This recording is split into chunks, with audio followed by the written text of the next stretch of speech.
Sorry, no fun shirt today. I'm being lame. First things first, we're not going to have team session stuff today. I did a team session on Monday, and doing twice of those in 1 week would just make me want to throw myself off of a very tall structure. So we'll do a double participation points team session next week because I had to cancel so many of these for multiple reasons. So anyway, what I want to do today is first I want to talk about a rubric, very general rubric for this assignment, so that we can start really having the conversation. Sorry, this vest is a lot hotter than I thought it would be. So we can start really getting an idea of what this final paper is going to look like, the community writing project. And I want to introduce the concept of scholarly research, which is, that's a topic that is always kind of head exploding. And this is also going to give us a good excuse potentially to utilize our embedded librarian. I have a feeling you guys are going to have some trouble with this. And that's not saying anything, derogatory or mean to you, because this is actually kind of a difficult concept when I put it in front of students anyway. So that's not me being like, I think you guys are going to have trouble. It's more like, no, this is a hard subject, right? So in any case, for the community research project, this rubric is going to look a lot like the project that we're doing in 1101, but I wanted to give you guys different videos today. You guys deserve that. So anyway, basic requirements. And I'll write these all out on the Dropbox, which I'll go ahead and create soon too. We're looking at 6 pages. Now, I'm asking for 6 pages because I do want you guys to try to stretch a little bit on this. And one of the things I'm going to be expecting to kind of have to help you out with as we come into the next few weeks is doing a lot of golly, my head. I keep getting emails that throws off my train of thought. Helping you with expansion. I expect you guys to have some problems with where do I go next. That's what I'm here for.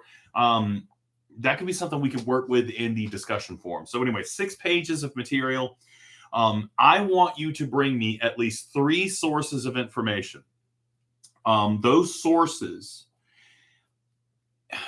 I'm not going to require a primary source, which is someone who is involved in the subject. This might actually need some explanation because I don't know if I've talked about it yet. A primary source is someone who is involved in the topic, right? That could be a friend of yours who lives in the community, someone who works at a local food bank, someone who has been an activist in some type of political discourse, all sorts of different things. There are people on the ground, right? That's a primary source. And I may have mentioned this before, but typically in academia, we don't really like primary sources. But for this project, you might need to rely on that a little bit. So you can have a primary source. You need to have a secondary source, which is something that's been edited or something that's been written where somebody's gathered primary sources and tried to take an objective stance with them. So that would be your news media. That would be research and studies, which we'll talk about in a minute. Anything where the writer is trying to not seem involved exactly in the subject matter, that's a secondary source. Now, for a total of 3 sources, I also want you to include a Galileo source, which again, I'm going to talk to you about today. That Galileo source is going to be your scholarly stuff. Galileo is your database that you have access to by logging into this class with your username and password. You have access to a whole bunch of scholarly journals using Galileo. You need to use at least one of those. We'll circle back to that. The things that's important for this paper in order to make an A paper is going to have very clearly differentiated paragraphs. The paragraphs are going to have a structure that goes from one concept to the next and develops over those pages. That's extremely important. If you guys give me a single block of text for this paper, I'm going to have a really hard time giving you a passing grade for it. It's that important, okay? You guys got to have that structure. You've got to have those clearly defined paragraphs. The second thing is you need smooth integration of your sources, which we'll talk about that as well. Your sources need to make sense, and they need to kind of fit into the paper in a way that is smooth. I think I'll do that one. I think I'll talk about integration of sources. I still have you gathering research essentially. Keep in mind the way that I used to handle this a lot when I was in college was I would do most of my big writing over Thanksgiving break. I know you guys might not be able to do that the way that I used to do it. I was a career student and I just really didn't have much of a life when I was in college. But we do have a few weeks left to kind of sort of put this paper together. So right now, I'm still trying to define sources for you and talk about gathering them and getting a diverse amount of sources for you. So integrating those is something we'll talk about soon. So that's going to be something you need to kind of keep in mind. The presence of argumentation. You need to have a claim that you're making.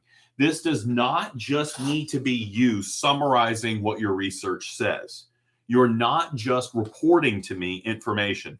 You're trying to say something about it. So like just some examples I've heard so far working with students in my face-to-face classes. I've got someone saying that food pantries in the area need more help, whether it's through government funding or whether people need to participate more on an individual basis, right? That's an argument. They don't have enough support. They need more. I had one student arguing against an ordinance that's coming about in their community. I have gotten 8. I don't know what is going on with my phone, but I am not against Amber Alerts. But I've gotten 20 of these things this morning, and it's all the same thing. Like, yes, I noted. I know I need to look out for this particular type of card. Trust me, I am. But it's like, it just keeps going off with the same information over and over again. How the hell do you go off on tangents in an online video for your class? Normally, tangents are something that I go off on when a student in my class is like, hey, Mr. Bailey, can you talk about wrestling? And I'm like, yes, I can. In any case, argumentation is important for this. You can think of argumentation as kind of like the answering the question, why is this stuff you're writing about? Why is it important? And the so what, right? This is the reason that I'm putting all this out there. From there, I really want evidence that you've taken the grammatical direction that I've given you through the semester, and you're using it. So the two big pieces of evidence on that are going to be your reduction of passive verbs. You don't have to eliminate them, but you definitely need to try to cut them down. And this is the approach I take with the comma stuff. I'm not necessarily looking for like good comma usage. The thing that matters to me is you have diverse comma usage. I want to see examples of those comma rules that I've given you. That's your path to the A paper, as far as grammar goes. Now, of course, I want you to pay a little bit of attention to the things like misspelling, clarity, are still some things that I point out to you guys every once in a while. When I can't understand what it is you're saying, that's an issue that's going to crop up over and over and over again. And the advice I've been giving to you guys so far on that, most of the small careless errors that I see could easily be fixed if you would simply go back and read your paper out loud. When we write, we have a tendency to read quickly. Sorry, I'm jumbled. When we read our own writing is what I meant to say. So like, let's say you're going back and you're trying to fix stuff that you've put into the paper. We know instinctively what it is we wanted to say. And we will see the things that we wanted to appear on the page. This is a consistent problem. And students will often miss rather glaring issues, things like missing words, really crazy misspellings, because they see the words that they're reading on the page and it's like, well, I know what that meant. So you mentally just don't acknowledge it. If you go in and read this stuff out loud, you should catch more of that, so that clarity of your writing is extremely important. You need to give yourself that extra editing space. That is essentially the path to the A paper here. That's what I'm looking for. I will go, I'll open the Dropbox soon. The due date on this bad boy, let me look at the calendar again. We're going to say December 6th. The last day of classes is the 9th. if you turn the paper in on the 6th, there's a slight chance that I might be able to grade some of them and do some intervention if things aren't, going the way they're supposed to. So if you get it in by the 6th, I'll try my darndest to get in and look at them. I can't promise that I will, but it gives me a chance, right? So the last day of class is the 9th. This is due the 6th. Gives me a head start going into that very painful grading period. And that way we can just kind of sort of relax that last week and I can focus on grading. So in any case, the other thing I wanted to talk to you about today, and this is, I'm already 10 minutes in. This is going to be a crunch, but I'm going to try it anyway. Let's talk about Galileo. And I think I can fit this in, which anyway. So the state of Georgia requires that you guys include a Galileo source with your research projects. And I got to be a little bit of a butthead on this. Because if you don't include your Galileo source, that's like a major standard thing, right? So if you don't have a scholarly source, which you would typically get from Galileo, I'm going to have to take a letter grade off. So this is extremely important and it's going to hurt you. How do you find Galileo sources? Do I want to do that or do I want to talk about what they are? Let me give you a quick idea of what they are. Scholarly sources are basically the equivalent of magazines that are run by colleges and universities in every academic discipline, which includes things like law, sociology, philosophy, literature, engineering, medicine. All these subjects have faculty that operate in some context outside of simply teaching. And one of the things that they do is they start these little magazines called academic journals. They're not journals like, that girl Cynthia said nasty things about me today, and I just really want to kick her. It's not journals like that. It's like a magazine. They put out a call for papers with their subject, and they publish the best of the best. Now, the natural assumption is that because these magazines are run by people with PhDs for the most part and are experts in their fields, professors who are teaching, at really respected institutions, that theoretically what you're getting from these journals is like the best of the best, right? We are getting some really good developed material. And one of the things that I've been wanting to focus on is these journals are participating in very, very long conversations about what's going on in that particular academic field. So you go into a journal for psychology, it's talking about studies, it's talking about current trends. It could also reference stuff that happened, way, way, way back in the past, like, I don't know, lobotomies and the ethics of lobotomies. The thing is, this stuff has been an ongoing conversation within these fields for a long, long, long time, right? And oftentimes these people who get published in these things, they fight with each other, they disagree with each other. But ultimately, these people are supposed to be selecting the best of the best in order to be published and get some attention on good work that's going on within the discipline. Now, the reason that this is going to be such a pain in your back end is because this is not friendly writing. When you're going and like reading stuff on the news media, you're getting stuff that's very popular, tailored to the audience. It's meant to be entertaining, which is nice, but they don't often give you the amount of detail that really gives you like the full picture of what's going on. It's meant more to keep you engaged. That's not the case with these journals. These journals are loaded with complicated jargon, crazy, like complex ideas, vocabulary that goes over everyone's head. And again, that's not me being mean to you.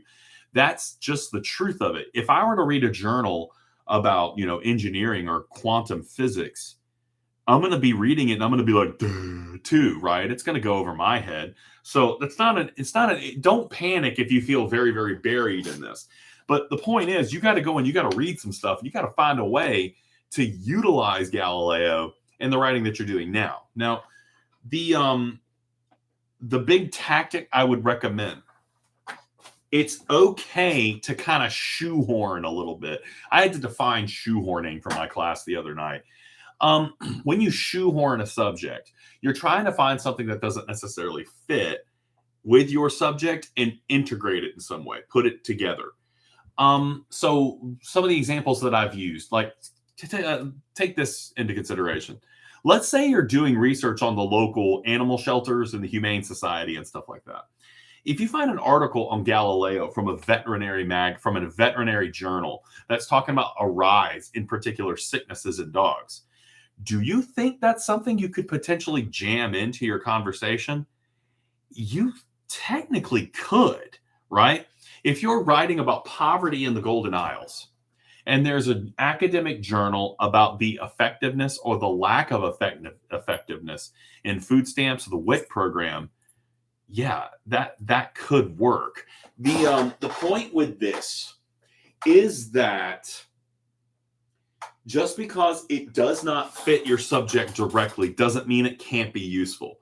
One of the best things that you can do with Galileo is to go into it with a very good sense of curiosity. Like, I want to know more just about this subject. And you can find something that potentially relates and find a way to work it in. That's kind of one of the things that good research does. It's open-minded. It does not search for stuff that's always directly pertinent to what it is you're talking about. And this is something that you guys need to focus on. This is going to be harder for you guys than my English 1101. English 1101 is doing stuff on current events. That's Galileo. Galileo is going to have a lot to say about current news events, but because you're writing about the community, you're going to have to get a little creative. If your article that you get from Galileo is kind of clumsy, don't worry so much about it. Its presence is what truly matters. So here's what we're going to do for our discussion exercise today. Like I said, we'll talk more about how to properly integrate these sources next time. But here's what I want you to do now. I want everyone over the weekend to get on Galileo, find an article, write a paragraph description of that article, and share it in the discussion forum. And if it's not directly related to your subject matter, that's okay. Just, it can be an incidental connection. But try to go on and play with Galileo. How do you get to Galileo? Go to the Coastal Pines website. Make sure you're logged in. Go to current students and look for the library page. When you get to the library page, you should see a link to Galileo. Now, Galileo predates Google, so its search engine is a little funky. It will work, but you might have to play with it a little bit. You might have to think a little bit more broadly than you guys are used to thinking about. So let's go ahead, try to find something that would be useful and share it in the discussion forum. I'm going to go back in the next day or so and really try to bring your participation grades up to currency, because I haven't been in the discussion forums lately, just with all the insanity in my life. So hopefully those grades will be rising. Next week, I'll be giving lots of bonus points for coming to the team session. If you can't make the team session, please let me know. I've actually had a couple of email chains going back and forth. I've got one student right now who's struggling to copy and paste stuff on a Mac. That's been an interesting conversation, because I never thought about being on a Mac computer and the differences between copy and pasting. Like when I did that video about using the citation machine, that's legitimately an issue. I might need to go back and re-record that video. So I'm actually giving a pretty good amount of bonus points for that, because that's been a good conversation. I like those conversations, right? So if you can't make the team sessions, email me back and forth. I'll be, giving out some credit for that. And I'm also perfectly open to scheduling other sessions. I've done that a couple of times too. So in any case, I think that's all for today. This was a fun video. It's been a longer one. We need it. I've been so unbelievably burned. Ow, I need turkey. Gobble, gobble. God, I love turkey. I'm going to end this stream now. I hope you guys have a great weekend. It's not every day you have a fit about turkey.